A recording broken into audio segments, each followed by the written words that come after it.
जैसा कि मैंने बताया था कि हम वीडियो की लेंथ जो है 10 मिनट से ज़्यादा नहीं रखना चाह रहे हैं, तो जैसे ही 10 मिनट्स हो रहे हैं तो हम वीडियो को स्टॉप करके अब अलग वीडियो में हम क्वेश्चन आगे सॉल्व कर रहे हैं या अटेम्प्ट कर रहे हैं। तो क्वेश्चन नंबर 14 से हम स्टार्ट करें। अब 14 में हमें आइडिया क्या है, find the equation of the line, gradient उसका एम है, पासिंग थ्रू दिस पॉइंट। अब एम है तो नंबर नहीं है, तो इक्वेशन जो आएगी उसका जो स्लोप है इन टर्म्स ऑफ एम ही रहेगा। तो हम इसको भी बना सकते हैं y माइनस y1। अब हम अच्छा ग्रेडियंट में एम ही है, जो पॉइंट है हमें वो मिला हुआ है हमारा 2,3। तो इक्वेशन हमें डायरेक्टली मिल जाएगी y minus 3 is equal M X minus 2। तो ये इक्वेशन हमें मिल गई जो इक्वेशन कह रहे थे। अब कह रहे हैं if M is less than 0 such that line meets the positive axis at A and Y axis at B. तो ये कंडीशन यूज़ करके हम कर सकते हैं ए और बी हमें मिल जाएंगी पॉइंट, कोऑर्डिनेट्स ऑफ ए और बी हमें पता नहीं in terms of M. In terms of M क्यों, क्योंकि स्लोप हमें नंबर्स में नहीं पता, हमें एम के टर्म्स में, तो हर चीज़ एम के टर्म्स में आएगी। तो हम कह सकते हैं कि इसमें जो ए पॉइंट होगी हमारी, अब एम नेगेटिव है ये तो ठीक है, हम देख सकते हैं कि एम नेगेटिव कब होता है जब हमारी लाइन कुछ ऐसे जाती है। तो ये कह रहे हैं कि एक्स एक्सिस में यहाँ पे ए कामा 0 है और वाई एक्सिस में हमारा होगा 0 कामा बी। अब हम क्या ये कर सकते हैं कि इस लाइन में 0 कामा बी और पुट करेंगे तो हमें ए बी के कोऑर्डिनेट्स मिलेंगे। जो ए बी ये मिलेगा, बी और ए ये इन टर्म्स ऑफ एम मिलेंगी, क्योंकि चेक करके पहले रख के देखें हम y-3 है ना, y की जगह b रखें 0, तो ये हो जाएगा b-3 is equal M 0 minus 2। तो b हमें मिलेगा -2m प्लस 3। तो हमें पॉइंट्स जो मिलेगी वो b वो 0 कामा -2m प्लस 3 मिल जाएगी। सिमिलरली हम ए बी से फाइंड करेंगे तो वही ये पूछ रहे हैं ए पार्ट में। सिमिलरली बी पार्ट में हमें कह रहे हैं कि the value of M for which the area enclose line and the axis is 16। अब हमें एरिया वो बता रहे हैं, तो एरिया हमें बता रहे हैं क्योंकि पॉइंट्स हमें ये मिल चुकी हैं इन टर्म्स ऑफ एम। तो ये हमारी हाइट होगी, ये हमारा बेस होगा। तो बेस और हाइट यूज़ करके area is equal 1/2 base into height. Base हमें ए बी है, मगर यहाँ पे बेस हाइट ए बी है, मगर ए और बी हमें इन टर्म्स ऑफ एम मिल रहे हैं, तो वो हम यहाँ पे रखेंगे 2 रखेंगे और ए की एरिया की वैल्यू रखेंगे 16। तो हमें जो इक्वेशन मिलेगी इन टर्म्स ऑफ एम उसको सॉल्व करेंगे तो हमें एम की वैल्यू मिलेंगी, एक वैल्यू नहीं एक से ज़्यादा होंगी, क्योंकि इक्वेशन पे डिपेंड कर रहा है वो। अब क्वेश्चन नंबर 15 जो है उसमें कह रहे हैं गिवन दैट ए और बी हमें और ओ पॉइंट हमें दिए गए हैं, find the equation of line A through A parallel to O B. अब पहले हम ओ बी का स्लोप निकालेंगे, वही यूज़ करके ए पॉइंट यूज़ करके हम इजीली कर सकते हैं, तो ये इतना है नहीं मुश्किल।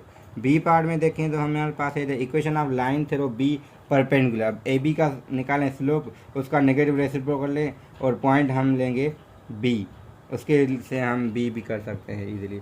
तो हमें ए पॉइंट पता है, यहाँ पे बी पॉइंट पता थी।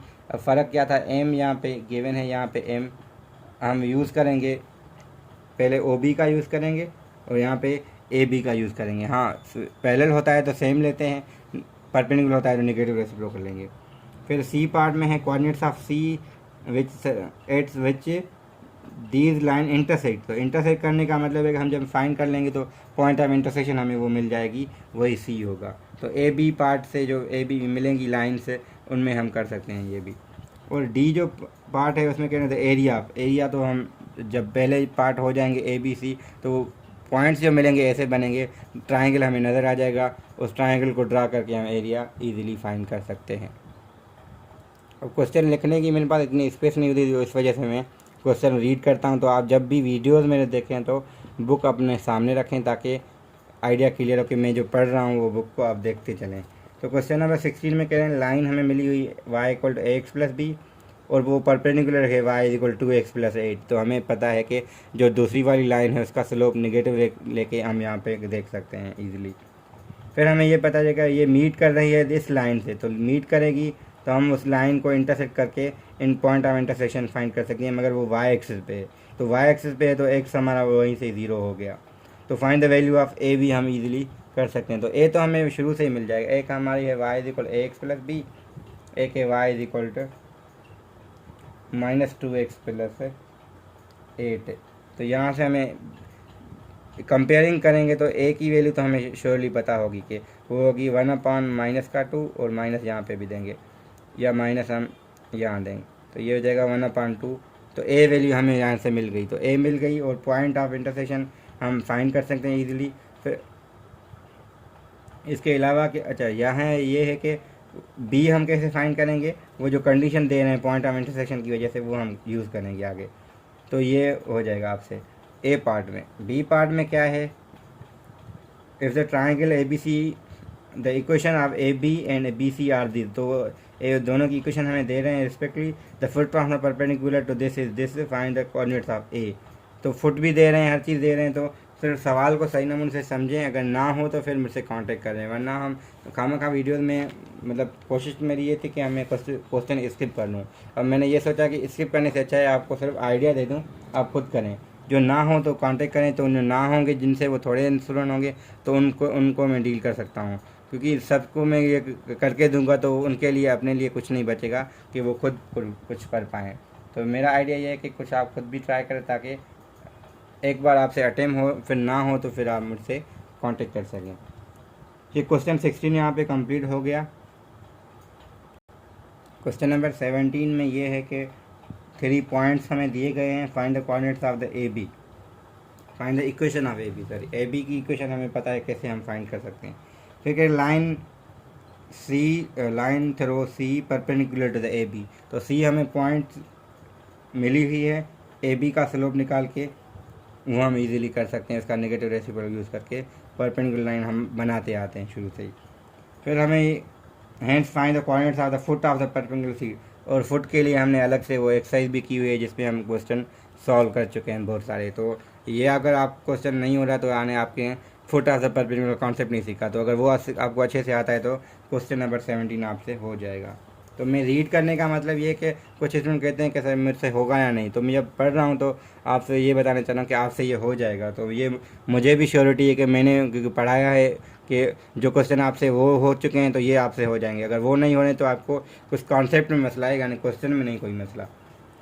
तो क्वेश्चन नंबर जो 18 हो जाएगा, अभी 18 में हम कह रहे हैं कि गिवन दैट द पॉइंट्स हमें दी गई हैं, find the equation of A B.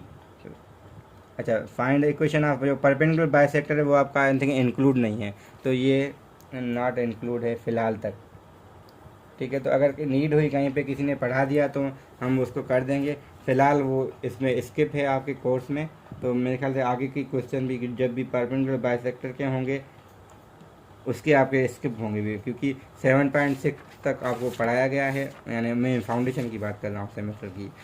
कुछ और स्टूडेंट जो हों उनके लिए मैं अलग से वो पार्ट बना सकता हूँ। अभी की जो नीड है, नीड के हिसाब से मैं देखूँ तो ये मेरा फिर इतना ही मुझे वीडियोस बनाने पड़ेंगे। तो क्वेश्चन नंबर 18 से लेके आगे जो हैं आई थिंक सो इससे रिलेटेड होंगे, जो 6.7 और 6.8 है तो वो इसमें कवर्ड है नहीं। तो फिलहाल मैं ये कह रहा हूँ कि 18 से लेके 31 तक आपके आई थिंक, मुझे कंफर्म नहीं है, मतलब 7.7 एंड 7.8 में से होंगे। तो इसलिए मिसलिनियस जो 17 तक थी आपकी वो शुरू तक थी, जो शुरू में हम एक्सरसाइज कर चुके हैं। तो आगे के लिए हम जो नेक्स्ट वीडियो हम एक पार्ट में बना सकते हैं। किसी को अगर मुश्किल है, किसी ने पढ़ा हुआ है तो मुझसे वो कांटेक्ट कर ले कल तक, या जिसने वीडियो देखी है ये, ताकि अगर मैं वीडियो ये जो रिमेनिंग है आपकी वो मैं कंप्लीट कर सकता हूँ वो एक पार्ट में, यानी 19 या 18 क्वेश्चन से लेकर 31 तक अलग से एक वीडियो बन सकती है। तो आगे के लिए हम जो रिमेनिंग चैप्टर्स हैं मैं उसको कवर करूँगा।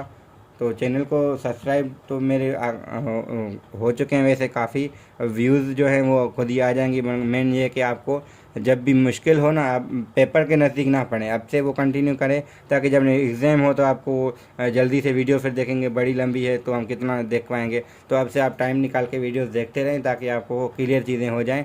जो ना हो तो आप मुझसे मैथमेटिक्स रिसोर्स सेंटर सकराई बी में जो स्टूडेंट उसके हैं तो वो मुझसे कांटेक्ट कर सकते हैं। बाकी व्हाट्सएप के थ्रू मेरा ये व्हाट्सएप गिवन है, तो आप वहाँ से कांटेक्ट कर सकते हैं।